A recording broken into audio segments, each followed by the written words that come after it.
میرے اعمال کی اصلاح کرم سے کر دے۔ الحمدللہ رب العالمین والصلاة والسلام علی سید المرسلین اما بعد فاعوذ باللہ من الشیطان الرجیم بسم اللہ الرحمن الرحیم۔ پڑھیے الصلاة والسلام علیک یا رسول اللہ وعلی آلک واصحابک یا حبیب اللہ۔ الصلاة والسلام علیک یا نبی اللہ وعلی آلک واصحابک یا نور اللہ۔ پیارے پیارے اسلامی بھائیوں اور مدنی چینل کے ناظرین، درود پاک پڑھنے کے بے شمار فضائل و برکات ہیں۔ مصطفیٰ جان رحمت، شمع بزم ہدایت صلی اللہ تعالی علیہ وسلم کے بہت سارے فرامین، بہت ساری احادیث فضائل درود میں ملتی ہیں۔ ایک بڑا خوبصورت واقعہ ہے جو دور مصطفیٰ صلی اللہ تعالی علیہ وسلم میں پیش آیا۔ ماجرا کچھ یوں تھا کہ میرے آقا مدینے والے مصطفیٰ صلی اللہ تعالی علیہ وسلم اپنے صحابہ کے ساتھ کسی سفر پر جا رہے تھے۔ راستے میں یہ اعلان کیا گیا کہ قافلے کو پڑاؤ دیا جائے، بریک لیا گیا۔ صحابہ کرام علیہ رضوان نے اپنے کھانے کے لیے اس زمانے میں جو ٹفن باکس ہوتے ہوں گے، توشہ دان تھے، وہ کھولے، مگر حال یہ تھا کہ صحابہ کرام کے پاس روٹی تھی مگر سالن نہیں تھا، صرف روٹی کھانے لگے۔ اب ذرا سوچئے کہ یہ وہ لوگ ہیں جو میرے آقا کے ساتھی ہیں اور یہ غزوے میں شرکت کے لیے جا رہے تھے، جان دینے کے لیے گویا جا رہے ہیں، مگر حال یہ ہے کہ صرف روٹی ہے، سالن نہیں ہے۔ مگر زبان پر شکوہ نہیں تھا، شکایت نہیں تھی، کمپلین نہیں تھی۔ آج ہمارے اس اجتماع میں بھی ہو سکتا ہے کچھ اسلامی بھائی آئے ہوں، رات سے بھی کچھ اسلامی بھائی آ گئے ہیں، آرام نہیں ہوا ہوگا، کھانا پراپر نہیں ملا ہوگا، تو بعض اوقات شکوہ ہوتا ہے کہ یار انتظام ٹھیک نہیں ہے، یا ہمارے گھر کے اندر کسی دن اپنی پسند کا کھانا نہ بنے، یا کاروبار میں کسی قسم کی کمی آ جائے تو ہماری زبان پر شکوہ آتا ہے۔ مگر یہ کیسے صحابہ تھے کہ نبی پاک کے ساتھی ہیں، کھانے کے لیے روٹی ہے، سالن نہیں، مگر زبان پر شکوہ نہیں ہے۔ زبان پر شکوہ رنجو علم لایا نہیں کرتے، زبان پر شکوہ رنجو علم لایا نہیں کرتے، نبی کے نام لیوا غم سے گھبرایا نہیں کرتے۔ اب کیا ہوا؟ اب دیکھیں جو صبر کرتا ہے نا، اس کی مدد کیسے کی جاتی ہے۔ اب ہوا کیا کہ پیارے آقا علیہ الصلوۃ والسلام کی بارگاہ میں شہد کی مکھی حاضر ہوئی اور نبی پاک کے مبارک کانوں کے پاس آ کر بھنبھنانے لگی۔ آپ نے دیکھا ہوگا شہد کی مکھی کی آواز کچھ نارمل مکھی کی آواز سے ہٹ کر ہوتی ہے۔ اچھا، صحابہ کرام علیہ رضوان کا عقیدہ دیکھو۔ صحابی کہتے ہیں حضور یہ شہد کی مکھی آپ کی بارگاہ میں کیا عرض کر رہی ہے؟ اللہ اکبر! یعنی صحابہ جانتے تھے کہ میرے آقا سب کی بولیاں جانتے ہیں، جو ہو چکا ہے جو ہوگا حضور جانتے ہیں۔ تو نبی پاک علیہ الصلوۃ والسلام نے فرمایا یہ شہد کی مکھی مجھے عرض کر رہی ہے کہ حضور آپ کے صحابہ ہمارے علاقے میں آئے ہیں، روٹی ہے اور کھانے کے لیے ان کے پاس سالن نہیں، ہم شہد کی مکھیوں میں یہ بے چینی پائی جا رہی ہے۔ حضور قریب ہی ہم نے ایک شہد کا چھتا بنایا ہوا ہے، ہم تو اٹھا کر نہیں لا سکتی، آپ کسی صحابی کو ہمارے ساتھ بھیجیں، وہ شہد لے آئیں تاکہ آپ کے صحابہ روٹی کے ساتھ شہد کھانے لگیں۔ پیارے آقا علیہ الصلوۃ والسلام نے مولا علی شیر خدا کرم اللہ تعالی وجہ الکریم سے ارشاد فرمایا کہ اے علی جاؤ اور جا کر شہد کا چھتا لے آؤ۔ مولا علی جاتے ہیں اور شہد کا چھتا وہ لے کر آتے ہیں۔ اب وہ صحابہ جو تھوڑی دیر پہلے صرف روٹی کھا رہے ہیں، اب اس روٹی کے ساتھ صاف شفاف میٹھا لذیذ شہد کھانے لگ گئے۔ وہی مکھی یا کوئی اور مکھی پھر بھنبھنانے لگی۔ صحابی نے عرض کی حضور اب کیا کہہ رہی ہے؟ آقا علیہ الصلوۃ والسلام نے فرمایا میں نے اس سے سوال کیا ہے، یہ اس کا جواب دے رہی ہے۔ سبحان اللہ! ایک تو نبی پاک اس مکھی کی بولی سمجھ بھی رہے ہیں اور میرے آقا گفتگو بھی فرما رہے ہیں۔ آقا علیہ الصلوۃ والسلام نے سوال کیا یہ تو بتاؤ شہد بناتی کیسے ہو؟ یہ حدیث پاک کا اس واقعے کا میں خلاصہ عرض کر رہا ہوں. وہ مکی کہتی حضور ہم جو ہے وہ مختلف باغات میں جاتے ہیں، پھولوں کا رس چوستی ہیں، اور ہمارا ایک پورا گروپ ہوتا ہے، پورا ایک قافلہ ہوتا ہے، اور جب ہم وہ رس چوس کر ہم شہد بناتی ہیں. نبی پاک علیہ الصلوۃ والسلام نے بڑا کمال کا سوال فرمایا. اچھا آپ کو بھی یہ ایکسپیرینس ہوا ہوگا کہ کبھی کبھی گلاب کی پتی ہم کھائیں تو وہ تو کھائی جاتی ہے، مگر چنبیلی یا اور باقی پھول تو بڑے کڑوے ہوتے ہیں. آقا نے فرمایا کہ پھولوں کا رس تو کڑوا بھی ہوتا ہے، کسیلا بھی ہوتا ہے، پھیکا بھی ہوتا ہے، یہ سب مل ملا کر شہد جیسا میٹھا کیسے ہو جاتا ہے؟ شہد کی بکھی عرض کرتی حضور بات یہ ہے کہ جب ہم پھولوں کا رس چوس لیتی ہے نا، جب واپس چھتے کی طرف ٹریول کر رہی ہوتی ہیں، واپس آ رہے ہوتے ہیں، تو ہمارا ایک سردار ہوتا ہے، اس پورے قافلے کا ایک لیڈر ہوتا ہے، اور جو یہاں پر کسان موجود ہوں گے، کھیتی باڑی کرنے والے، یا جن کا شہد کے حوالے سے کچھ معلومات ہے، تو آج سائنس بھی بتاتی ہے کہ یہ پورا جو چھتا ہے، اس کا پورا فلسفہ کوئین بی، ملکہ مکھی کے گرد گھومتا ہے. وہ ایک ملکہ مکھی ہوتی ہے جس کے آرڈر پر وہ ساری مکھیاں چلتی ہیں. آج سائنس نے پہچانا ہے، اس مکھی نے 1450 سال پہلے عرض کیا تھا حضور ہمارا ایک قافلے کا امیر ہوتا ہے، جب ہم واپس آتے ہیں یا رسول اللہ وہ آپ پر درود پڑھنا شروع کر دیتا ہے، اور حضور اس کی دیکھا دیکھی جتنی مکھیاں ہیں سب آپ پر درود بھیجتی ہیں. یا رسول اللہ یہ کوئی اور کمال نہیں ہے، یہ آپ پر درود کی برکت ہے کہ پھولوں کا کڑوا پھیکا رس جو ہے وہ شہد جیسا میٹھا ہو جاتا ہے. شہد میں شفا بھی ہے نا. سارے حکیم کہتے ہیں کیوں نہ شفا ہو جو بنتا ہی نبی پاک کے درود کی برکت سے ہو، تو اس میں کیوں نہ برکت ہو. اب علماء کرام نے یہ واقعہ نقل کرنے کے بعد بڑی پیاری بات ارشاد فرمائی. کیا خوبصورت مدنی پھول ہمیں عطا فرمائے. علماء کہتے ہیں جب درود پاک کی برکت سے پھولوں کا کڑوا پھیکا رس شہد جیسا میٹھا ہو سکتا ہے، تو اگر کسی مسلمان کی زندگی میں گناہوں کی کڑواہٹ ہو، بد اعمالیوں کی پھیکاوٹ ہو، اگر وہ چاہتا ہے کہ زندگی نیکیوں کی مٹھاس سے تر بتر ہو جائے، تو اپنی زندگی میں درود پاک کو شامل کر لے، وہ درود پاک کی کثرت کرنا شروع کرے، اللہ اس کی زندگی کو بھی شہد جیسا میٹھا کر دے گا. تو اے میرے پیارے اسلامی بھائیوں جو آج رکھنی کے سنتوں بھرے اجتماع میں آئے ہیں، آج یہ نیت کر کے جائیں کہ انشاءاللہ عز و جل ہم روزانہ کثرت کے ساتھ درود پاک پڑھیں گے. اللہ سلامت رکھے میرے پیر و مرشد کو، دعوت اسلامی والوں کو. کیا شاندار ہمیں طریقہ بتایا زندگی گزارنے کا، اور وہ کیا ہے کہ نیک اعمال میں ہمیں ایک نیک عمل بتایا گیا کہ روزانہ کم از کم 313 مرتبہ درود پاک پڑھ لیا جائے. گویا امیر اہل سنت چاہتے ہیں ہماری زندگی شہد جیسی میٹھی ہو جائے، نیکیوں والی ہو جائے. تو نیک اعمال پر عمل کی نیت بھی کر لیں، انشاءاللہ روزانہ کم از کم 313 بار درود پاک پڑھیں گے.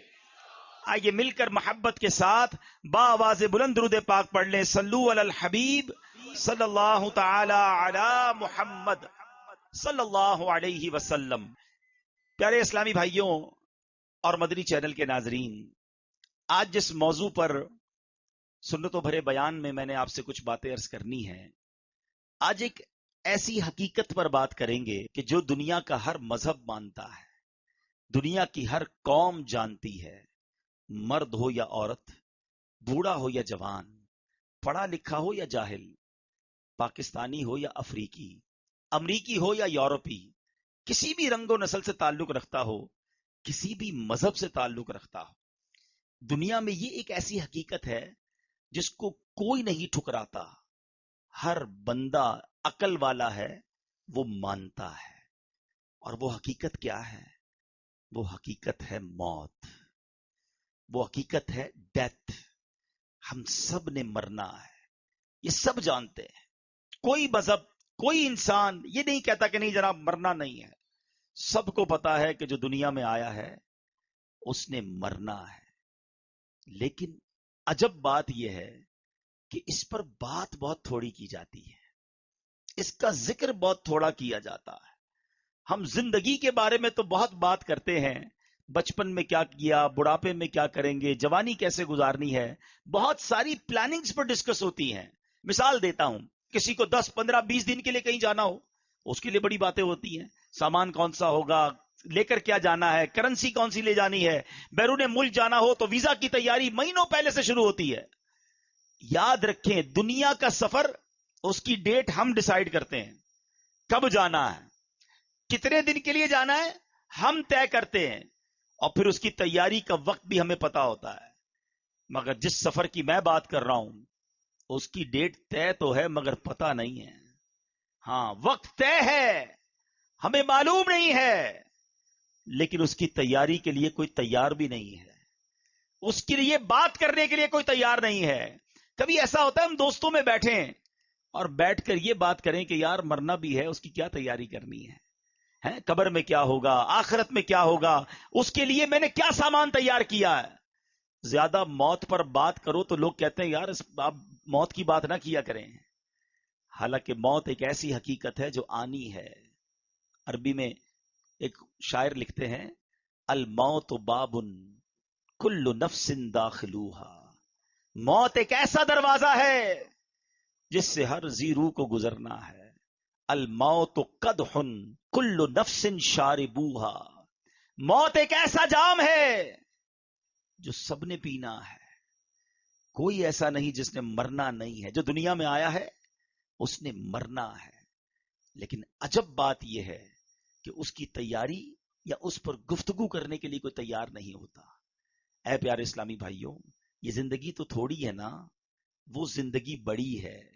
اس دنیا میں کم رہنا ہے، اس دنیا میں زیادہ رہنا ہے، تو پھر کیوں نہ ادھر کی بات کریں۔ آج انشاءاللہ ہم اپنی قبر، آخرت اور موت کی تیاری کے بارے میں کچھ سنیں گے۔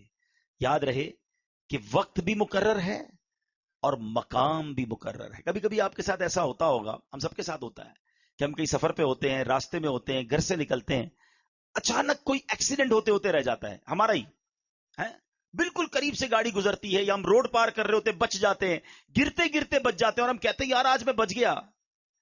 دراصل ہم بچے نہیں، ہمارا وقت آیا نہیں ہے۔ جس دن وقت آیا نا اس دن نہیں بچیں گے، اس دن جگہ بھی وہی ہوگی جو لکھی ہوئی ہے اور وقت بھی وہی ہوگا جو لکھا ہوا ہے۔ ایک بار حضرت سلیمان علیہ الصلوۃ والسلام کی بارگاہ میں ملک الموت حاضر ہوئے اور آپ کے ساتھ ایک ساتھی بھی آپ کا بیٹھا ہوا تھا۔ تو وہ ساتھی جو تھا اس کو حضرت ملک الموت جو ہیں وہ کافی گھور کر دیکھ رہے تھے۔ تو ملک الموت تو چلے گئے، تو آپ نے اپنے ساتھی سے کہا تم جانتے ہو یہ کون تھے؟ حضور کون تھے؟ کہا یہ ملک الموت تھے۔ کہا لگتا ہے میری روح قبض کرنے آ گئے حضرت، آپ ایسا کریں، آپ کی تو ہواؤں پر حکومت ہے، آپ ہوا کو حکم دیں کہ فوراً مجھے یہاں سے ہندوستان بھیج دے۔ آپ نے ہاتھ اٹھائے اور دعا فرمائی، ہوا نے اس شخص کو سفر کروا کے ہندوستان بھیج دیا۔ کچھ دنوں کے بعد ملک الموت پھر حاضر ہوئے۔ حضرت سلیمان نے پوچھا کہ یہ تو بتاؤ کہ تم جو ہے میرے ساتھی کو کیوں گھور رہے تھے؟ تو کہا حضور میں حیران تھا کہ میرے پاس یہ لکھا ہوا تھا کہ کچھ دیر بعد اس بندے کی روح میں نے ہند سے قبض کرنی ہے اور یہ آپ کے پاس بیٹھا ہوا ہے۔ اللہ اکبر۔ تو آپ نے فرمایا میں نے ہی تو دعا کی اور یہ ہند پہنچا، اور پھر اگلے لمحے انہوں نے ہند سے اس کی روح قبض کر لی۔ تو اس کا مطلب یہ ہوا کہ وقت بھی لکھا ہوا ہے اور مقام بھی طے ہے، یہ آگے پیچھے نہیں ہو سکتا ہے، ہمیں نہیں پتا ہے۔ ہو سکتا ہے آج ہم میں سے کسی کی موت ہو جائے، اس بات کو تو آپ مانتے ہیں نا کہ ہم میں سے کوئی آج بھی دنیا سے جا سکتا ہے؟ کوئی ہے جس کے پاس یہ گارنٹی ہو کہ گھر تک خیر سے پہنچوں گا؟ کسی کو نہیں پتا۔ آگاہ اپنی موت سے کوئی بشر نہیں، سامان 100 برس کا ہے، پل کی خبر نہیں۔ لیکن کمال یہ ہے کہ پل کی خبر نہیں ہے مگر کل کی پلاننگ ہے، برسوں کی پلاننگ ہے، مرنے کی پلاننگ نہیں ہے۔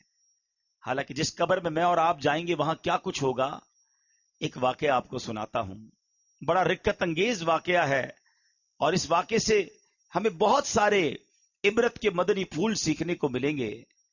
جلیل القدر تابعی سیدنا حسن بصری رحمت اللہ تعالی علیہ ایک بار اپنے گھر کے دروازے پر تشریف فرما تھے، وہاں سے ایک جنازہ گزرا، آپ بھی اٹھے اور جنازے کے پیچھے چل دیے۔ جنازے کے نیچے ایک چھوٹی بچی زاروں کتار دوڑتی ہوئی اس جنازے کے ساتھ ساتھ جا رہی تھی اور کہہ رہی تھی، اے بابا جان، آج مجھ پر وہ وقت آیا ہے کہ پہلے کبھی نہ آیا تھا. حضرت سیدنا حسن بصری رحمت اللہ تعالی علیہ نے جب یہ درد بھری آواز سنی تو آنکھیں اشکبار اور دل بے قرار ہو گیا. دستے شفقت اس یتیم بچی کے سر پر پھیرتے ہوئے آپ نے فرمایا، بیٹی تم پر نہیں، تمہارے مرحوم بابا جان پر وہ وقت آیا ہے جو آج سے پہلے ان پر کبھی نہ آیا تھا. دوسرے دن آپ نے دیکھا کہ وہی چھوٹی بچی آنسو بہاتی ہوئی قبرستان کی طرف جا رہی ہے. باپ سے بڑی محبت تھی، اس سے رہا نہیں جا رہا تھا، وہ قبرستان جا رہی ہے. سیدنا حسن بصری رحمت اللہ تعالی علیہ بھی حصول عبرت کے لیے اس بچی کے پیچھے پیچھے قبرستان کی طرف چل دیے. جب قبرستان پہنچ کر وہ چھوٹی بچی اپنے والد مرحوم کی قبر سے لپٹ گئی، حضرت سیدنا حسن بصری جھاڑیوں کے پیچھے بیٹھ گئے، چھپ گئے کہ دیکھوں یہ بچی کیا کہتی ہے. وہ چھوٹی بچی اپنے رخسار اپنے بابا جان کی قبر کی مٹی سے لگا کر کہتی ہے، اے بابا جان، آپ نے اندھیرے میں چراغ اور غم خار کے بغیر قبر کی پہلی رات کیسے گزاری؟ اے بابا جان، کل رات تو میں نے گھر میں آپ کے لیے چراغ جلایا تھا، آج رات قبر میں چراغ کس نے روشن کیا ہوگا؟ اے بابا جان، کل رات گھر کے اندر میں نے آپ کے لیے بچھونا بچھایا تھا، آج رات قبر میں بچھونا کس نے بچھایا ہوگا؟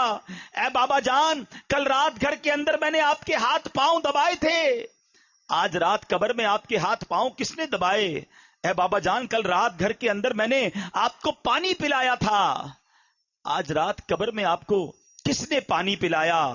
اے بابا جان، کل میں نے آپ کے جسم پر چادر اڑائی تھی، آج رات آپ کو قبر میں کس نے چادر اڑائی؟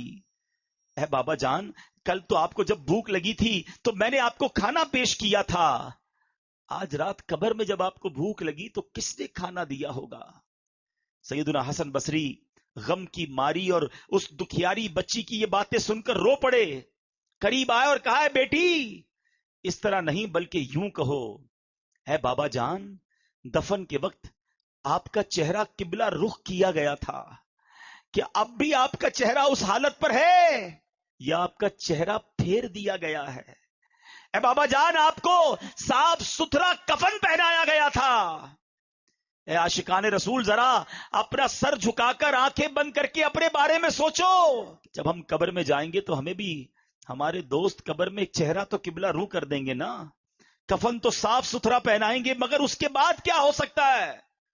سیدنا حسن بصری کہتے ہیں، اپنے والد سے یہ پوچھو کہ بابا جان، کل تو آپ کو صاف ستھرا کفن پہنا کر دفنایا گیا تھا، کیا اب بھی وہ صاف ستھرا ہے؟ اے بابا جان، آپ کو قبر میں صحیح اور سالم بدن کے ساتھ رکھا گیا تھا، کیا اب بھی جسم سلامت ہے یا اسے کیڑوں نے کھا لیا ہے؟ اے بابا جان، علماء فرماتے ہیں قبر کی پہلی رات بندے سے ایمان کے بارے میں سوال کیا جائے گا تو کوئی جواب دے گا، کوئی مایوس رہے گا. آپ نے اس سوال کا درست جواب دیا یا آپ ناکام رہے ہیں؟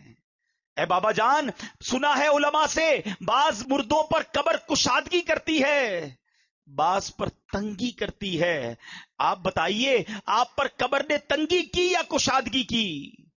اے بابا جان، علماء فرماتے ہیں کہ کسی میت کے کفن کو جنتی کفن سے اور کسی کے کفن کو جہنم کی آگ کے کفن سے بدل دیا جاتا ہے، تو آپ کے کفن کو آگ سے بدلا گیا یا جنتی کفن سے؟ اے بابا جان، کل جب میں آپ کو پکارتی تھی تو آپ مجھے جواب دیتے تھے، آج میں کتنی بد نصیب ہوں کہ قبر کے سرانے کھڑی ہو کر پکار رہی ہوں مگر مجھے آپ کے جواب کی آواز سنائی نہیں دیتی. اے بابا جان، آپ تو مجھ سے ایسے جدا ہوئے کہ قیامت تک دوبارہ نہیں مل سکتے.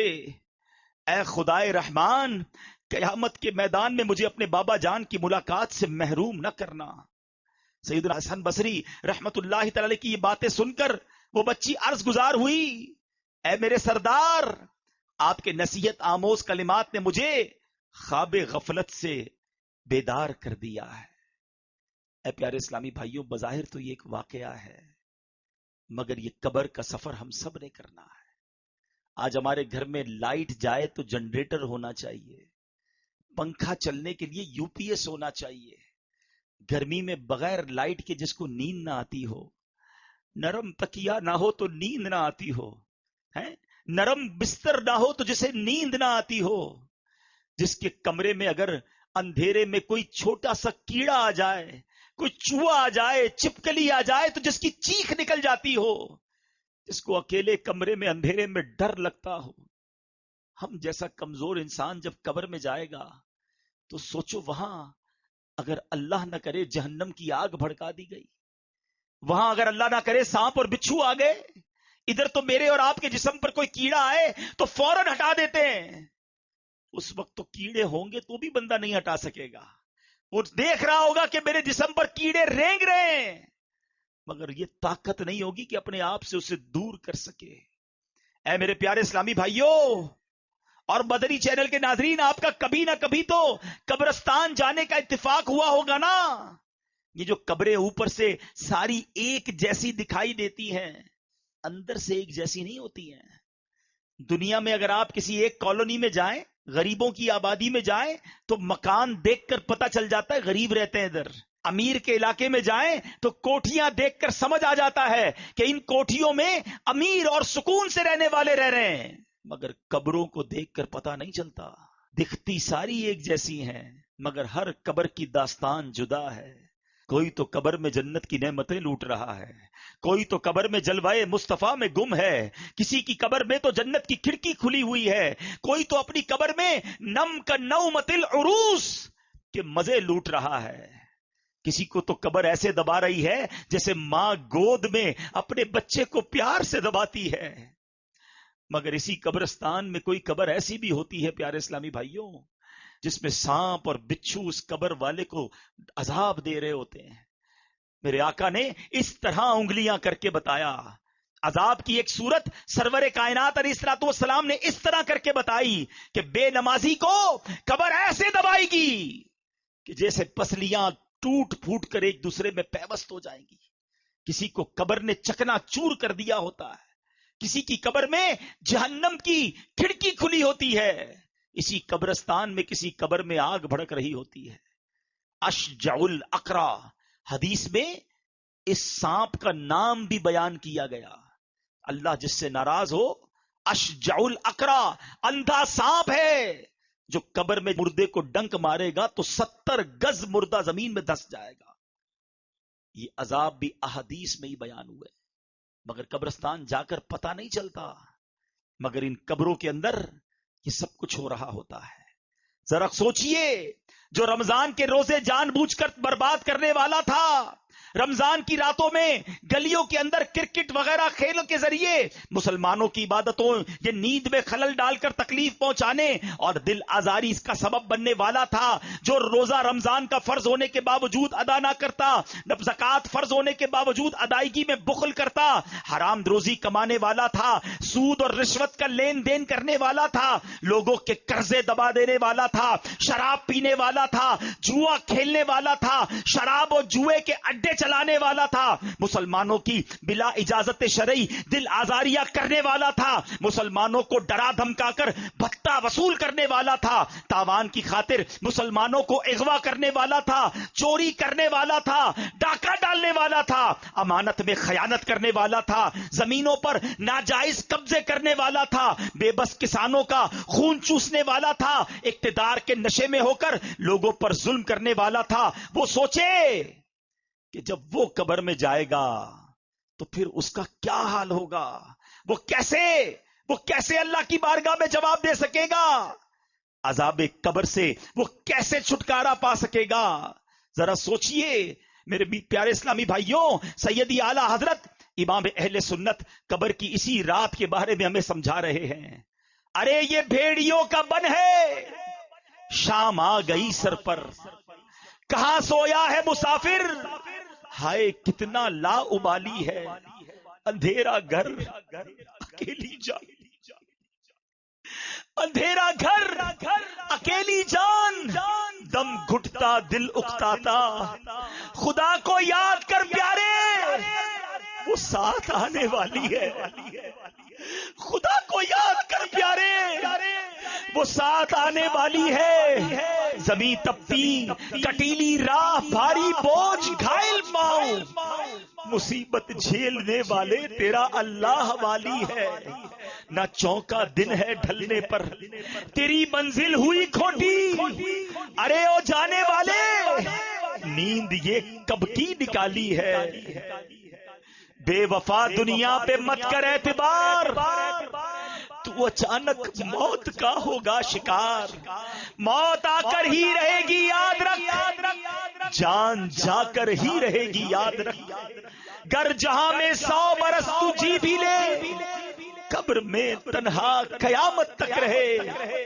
جب فرشتہ موت کا چھا جائے گا، پھر بچا تجھ کو نہ کوئی پائے گا، موت آئی پہلوان بھی چل دیے، کدھر گئے جن کے کرو فر تھے، کدھر گئے جن کے باڈی گارڈ تھے، کدھر گئے جن کے آگے پیچھے لوگ گھومتے تھے، جو کہتے تھے مجھ سے آنکھیں نہ ملایا کرو، میرے سامنے کوئی کھڑا نہیں رہ سکتا، میں چوٹی کی طرح مسل دیتا ہوں، میرے سامنے اونچی آواز میں بات نہ کرنا، تمہارا بیڑا غرق کر دوں گا، تم میرا کچھ نہیں بگاڑ سکتے، جن کے پیر زمین پہ نہیں رہتے تھے وہ آج کدھر گئے، موت آئی پہلوان بھی چل دیے، خوبصورت نوجوان بھی چل دیے، دبدبا دنیا ہی میں رہ جائے گا، زور تیرا خاک میں مل جائے گا، تیری طاقت تیرا فن عہدہ تیرا کچھ نہ کام آئے گا، سرمایہ تیرا۔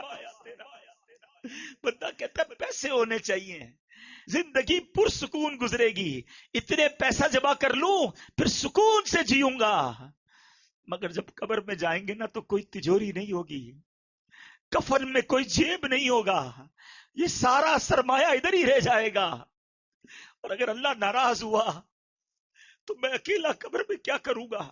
سوچو، تیری طاقت تیرا فن عہدہ تیرا، اے عہدوں کے پیچھے بھاگنے والوں، کوئی سیٹ مل جائے، کوئی عہدہ مل جائے، ایسی فائل آگے بڑھاؤں کہ چیئرمین بن جاؤں، کسی سوسائٹی کا صدر بن جاؤں، کسی طرح کوئی سیٹ مل جائے، کتنے دن اس کرسی کے مزے کرو گے؟ تیری طاقت تیرا فن عہدہ تیرا کچھ نہ کام آئے گا، سرمایہ تیرا، قبر روزانہ یہ کرتی ہے پکار، سنو قبر روز کیا پکار رہی ہے، قبر روزانہ یہ کرتی ہے پکار، مجھ میں ہے کیڑے مکوڑے بے شمار، یاد رکھ میں ہوں اندھیری کوٹڑی، تجھ کو ہوگی مجھ میں سن وحشت بڑی، میرے اندر تو اکیلا آئے گا۔ آج بندہ کہتا ہے میں اکیلا کہیں نہیں جاتا، سب جگہ دوست چاہیے، گھومنے پھرنے کے لیے دوست چاہیے، جدھر جاتا ہوں میرے سنگی، میرے بیلی، میرے دوست ساتھ ہوتے ہیں، قبر میں کوئی ساتھ نہیں آئے گا، ہاں کاندھوں پر اٹھائیں گے، قبر میں قبرستان لے جائیں گے، جب قبر میں لٹائیں گے نا، وہی دوست جو آج میری اور آپ کی ہوا کا انتظام کرتے ہیں، وہی بیٹے، وہی ملازم جو مجھے اور آپ کو سکون پہنچانے کی کوشش کرتے ہیں، جب قبر میں ڈال دیں گے نا تو کہیں گے ذرا صحیح مٹی ڈالو، دیکھو کوئی سوراخ باقی نہ رہ جائے، ایک روشنی کی راہ بھی نہیں باقی رکھیں گے، اور سب منو مٹی ڈال کر ہمیں اکیلے چھوڑ کر آ جائیں گے۔ سنو، قبر کہتی ہے میرے اندر تو اکیلا آئے گا، میرے اندر تو اکیلا آئے گا، ہاں مگر امان لیتا آئے گا، نرم بستر گھر پہ ہی رہ جائیں گے، وہ والا تکیہ چاہیے، نرم بستر چاہیے،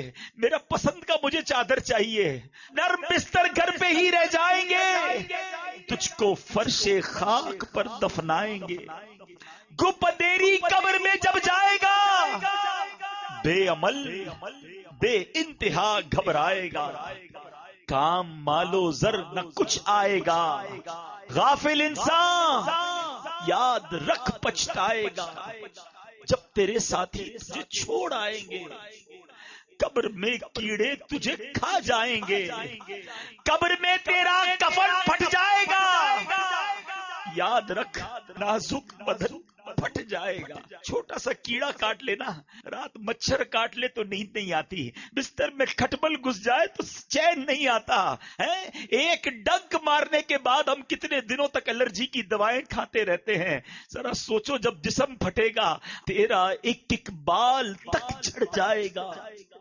خوبصورت جسم سب سڑ جائے گا، آہ ابل کر آنکھ بھی بہ جائے گی، کھال ادھڑ کر قبر میں رہ جائے گی، سانپ بچھو قبر میں گر آ گئے، کیا کرے گا بے عمل گر چھا گئے۔ گورے نیک لوگوں کی قبر کیسی ہوگی؟ جن سے اللہ راضی ہوگا۔ گورے نیکا باغ ہوگی خلد کا، مجرموں کی قبر دوزخ کا گھڑا، کھل کھلا کر ہنس رہا ہے بے خبر، قبر میں روئے گا چیخے مار کر، کر لے توبہ رب کی رحمت ہے بڑی، استغفر اللہ استغفر اللہ، کر لے توبہ، رب کی رحمت ہے بڑی۔ کب تک اللہ کو ناراض کریں گے؟ کب تک نمازیں قضا کریں گے؟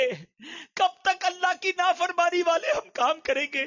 ارے آج بھی مر سکتے ہیں، کون آئے گا بچانے؟ قبر میں آؤ، اس اجتماع میں توبہ کرو، کر لے توبہ، رب کی رحمت ہے بڑی، قبر میں ورنہ سزا ہوگی کڑی، وقت آخر یا خدا تار کو خیر سے سرکار کا دیدار ہو۔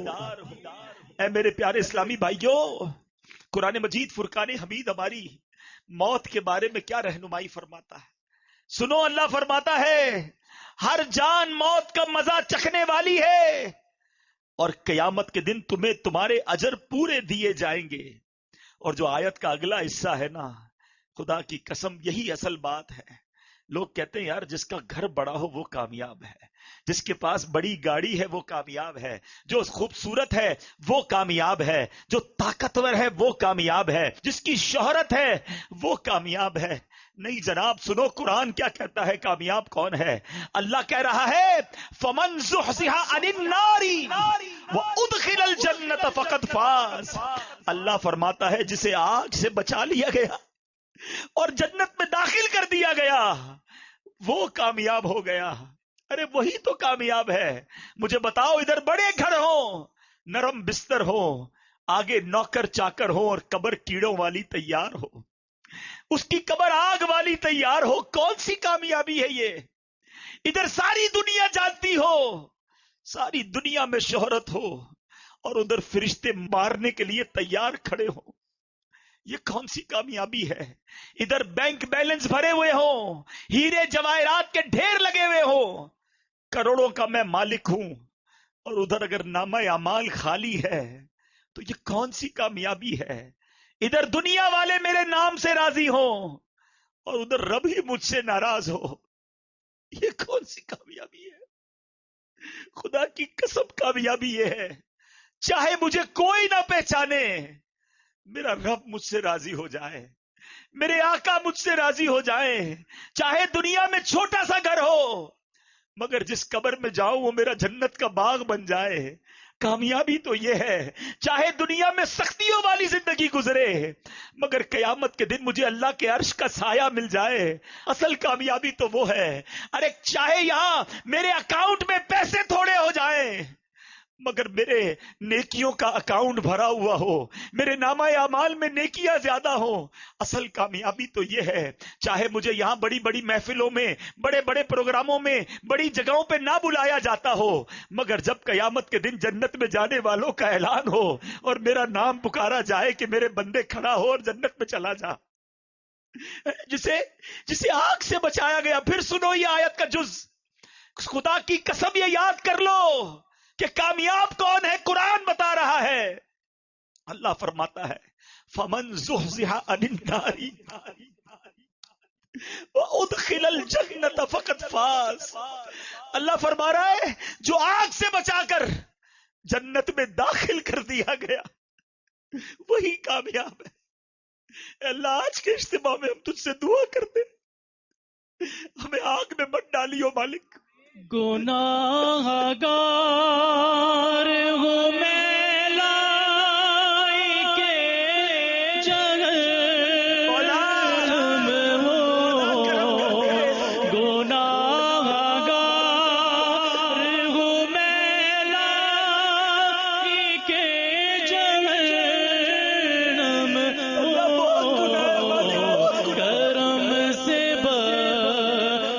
دے مجھ کو نہ دے سزا یا رب کرم سے بخش دے مجھ کو نہ دے سزا یا رب میں کر کے تو پلٹ کر گناہ کرتا ہوں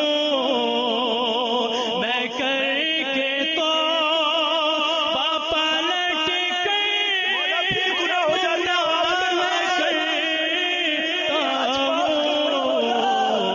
حقیقی تو کر دے شرف عطا یا رب اندھیری قبر کا دل سے نہیں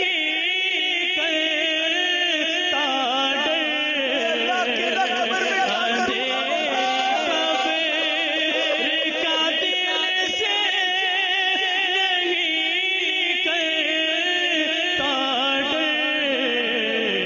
کروں گا کیا جو تو ناراض ہو گیا یا رب کروں گا کیا اللہ قبر میں اکیلے مارے جائیں گے پھنس جائیں گے مولا بڑے گناہ ہیں آج اقرار کرتے ہیں گناہگار ہیں اور آج تجھ سے وعدہ بھی کریں گے مولا بڑے گناہ کر لیے بڑی خطائیں کر لی آج آ گئے تیرے دربار میں آج ہم سب کی گناہ معاف فرما دے کتنے خوش نصیب ہوں گے جن کو آگ سے بچا کر جنت میں داخل کر دیا جائے گا اللہ قیامت میں جن خوش نصیبوں کو تو آگ سے بچا کر جہنم سے بچا کر جنت میں داخل کرے ان خوش نصیبوں میں ہمارا نام بھی شامل فرما دے اے میرے پیارے اسلامی بھائیوں خدا را موت کی تیاری کرنی ہے ہم نے بہت گناہ کر لیے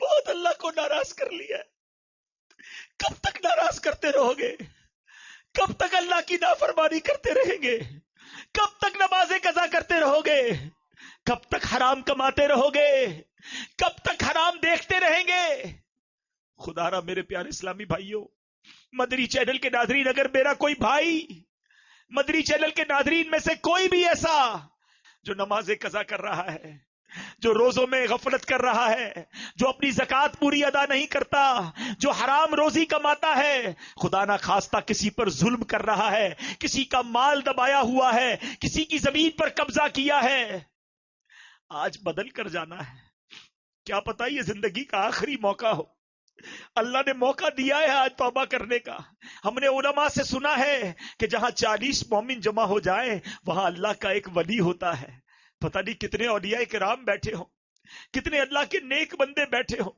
آج آئے ہو نا آج اللہ سے معافی مانگ کر جانا دیکھو دنیا میں نا ہم ماں باپ سے زیادہ تو کوئی نہیں چاہتا نا لیکن بندہ ماں باپ کو بھی زیادہ ستائے نا تو ماں باپ بھی گھر سے نکال دیتے ہیں مگر میرا مالک ماں باپ سے بھی زیادہ چاہنے والا ہے وہ اس سے بھی زیادہ کریم ہے وہ ہمارے گناہ چھپا رہا ہے کتنے گناہ ہیں جو ہمیں ہی پتا ہے لوگوں کو نہیں پتا اس نے ہمارے عیب چھپائے ہوئے ہیں سوچو اگر ہمارے عیب کھل جائے ہمیں کوئی منہ نہ لگائے اتنا کریم مولا ہم اس کو ناراض کریں نہیں میرے پیارے اسلامی بھائیو آج اللہ سے سچی توبہ کر کے جانا ہے وہ ایسا کریم ہے کہ اگر سچی توبہ کر لے وہ پچھلے سارے گناہ معاف فرما دیتا ہے تو کریم ہی جو ٹھہرا تو کرم کے کیا ٹھکانے تو کریم ہی جو ٹھہرا تو کرم کے کیا ٹھکانے تو نوازنے پہ آئے تو نواز دے زمانے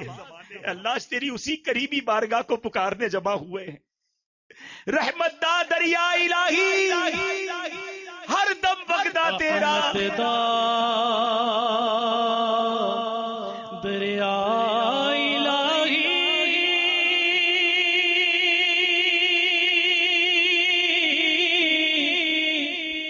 ہر دم وگدا تیرا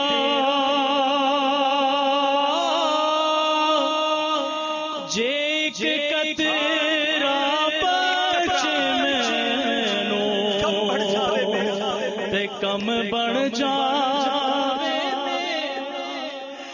عدل کرے یہ تھر تھر کمبن عدل کرے تر تر کمر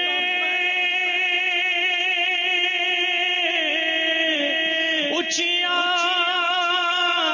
شانہ والے فضل کرے بخش جا سر میں ورگے منہ کالے.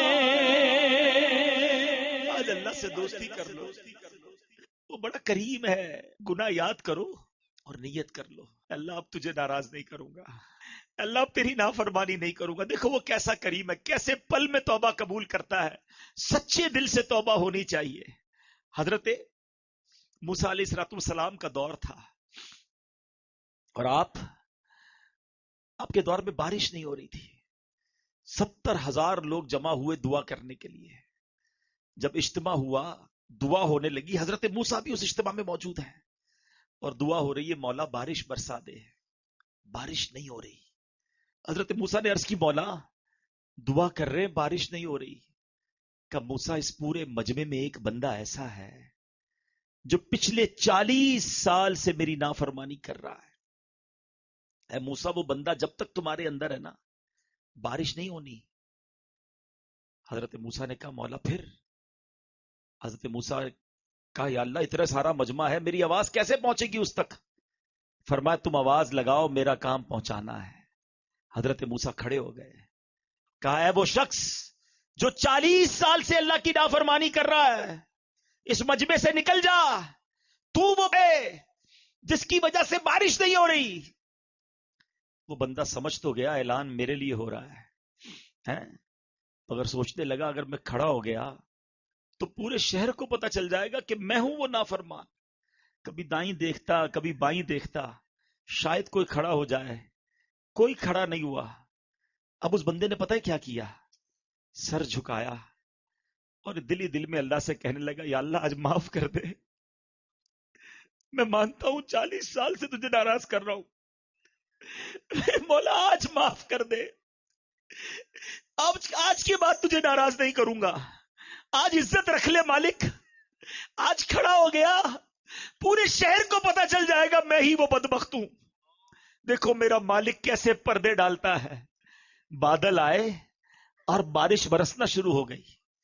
حضرت موسیٰ نے کہا مولا بندہ تو کوئی نہیں گیا، کھڑا تو کوئی نہیں ہوا، یا اللہ یہ بارش کیسے ہو گئی؟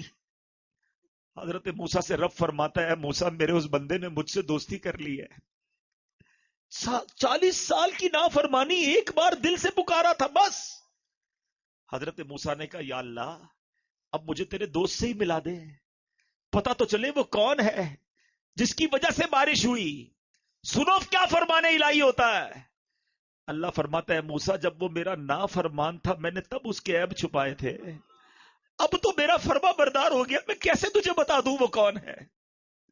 ایسا مالک ایک بار دل سے پکارو وہ معاف کر دیتا ہے. مگر ہم ہیں کہ اس کی رحمت کی طرف نہیں آتے ہیں، ہم اس کی بارگاہ میں سر نہیں جھکاتے. ایک بار حضرت عمر فاروق رضی اللہ تعالیٰ عنہ کا دور ہے. ایک شرابی شراب کی بوتل لے کر جا رہا ہے. آپ نے اسے روکا، بتاؤ کیا ہے اس بوتل میں؟ اب ذرا غور کیجئے، بندہ سامنے ہے، ہاتھ میں شراب کی بوتل ہے، کتنا فرق ہے. وہ بندہ ڈرتے ڈرتے کہتا ہے حضور سرکہ ہے. شراب کی بوتل میں کہتا ہے سرکہ ہے. حضرت عمر نے کہا مجھے دکھاؤ. حضرت عمر کا ایک جلال ہے، آپ کا ایک روب ہے. اب وہ سمجھ گیا کہ آج تو پکڑا گیا، مارا گیا. سوچے کتنا وقفہ ہوگا. وہ گناہگار دل ہی دل میں کہتا ہے مولا آج بچا لے، آج عمر سے بچا لے. اے اللہ اب شراب نہیں پیوں گا، آج معافی مانگتا ہوں تجھ سے.